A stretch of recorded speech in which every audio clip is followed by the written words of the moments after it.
Traditional ingredients like white flour, white sugar, brown sugar, or corn syrup, that's the stuff that we grew up using in our baking. But once we realized that going gluten-free, going paleo is so much healthier for us, and we feel so much better when we eat that way, we need to discover new ingredients to use in our baking. And the great news is, there are so many wholesome substitutes, and I'm really excited to share them with you. So here we have my 4 top white flour substitutes. The first one is blanched almond flour.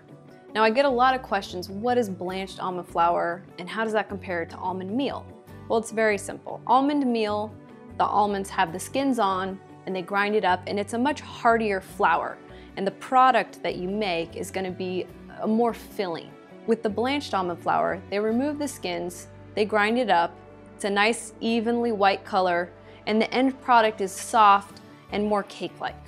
The next flour that we have is ground flax seed. Now this is a really good option for people who have nut allergies. Flax seed is really high in fiber and it has a lot of omega-3s, which makes it a great option for replacing that white flour. The third flour that we have is coconut flour, and this is personally one of my favorites because the end product tastes more like a traditional cake or cookie. It's not as dense as almond flour. So what I often do is mix both almond flour and coconut flour to get that balance. The one thing with coconut flour is that it absorbs 3 times the liquid of almond flour and of white flour. So if you're trying to sub out one of your favorite cookie recipes that's calling for white flour, you can't sub in the same amount of coconut flour or you're going to be left with like a rock of a cookie.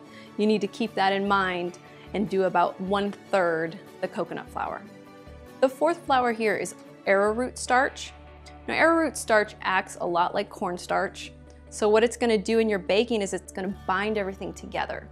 You know, we talk about gluten-free baking, and oftentimes I think we forget that gluten does have a purpose in baking. While it's horrible for our digestive system, it holds everything together in the baking. And so when we go to make a cookie or a cake without the gluten, we need to fill it in with something to hold it together. And arrowroot starch, it literally comes from a root, it's dried and ground up, and it has that ability to just bind everything together. So often you won't see a large amount of it in your recipe. It'll just be a small amount, enough to keep everything together. Now I'd like to share with you 5 wholesome sweeteners that we can use in baking to replace the cane sugar or the corn syrup. Now there's a couple of reasons why these wholesome sweeteners are better for you than the regular sugar.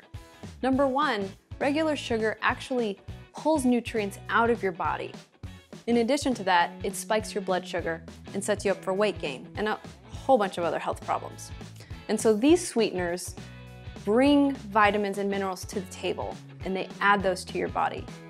Also, they're going to spike your blood sugar less in varying amounts than actual sugar or corn syrup would. So let's get into seeing these 5 wholesome sweeteners. So one of my favorite wholesome sweeteners to use is raw honey. Raw honey is packed with vitamins and minerals, and it's very simple to just heat it over low heat and then add that to any batter or mix that you're making. You could do a 1-to-1 ratio of sugar for honey. However, what I've found is as you get away from the really processed high sugar foods, your palate's going to change and adapt, and you're going to find yourself wanting to add less and less of that honey.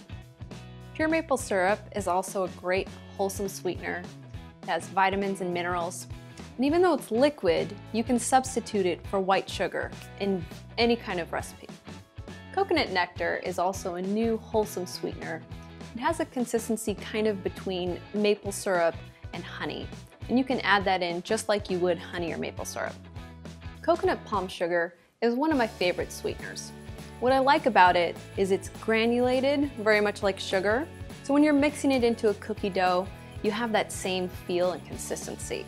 The cool thing about it is, not only does it not spike your blood sugar like regular sugar does, it's also not quite as sweet.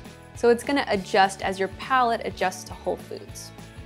So stevia is probably my least favorite of the wholesome sweeteners, and it is 0 calorie. The reason why I don't like it very much, and also a lot of other people, is because it has an aftertaste.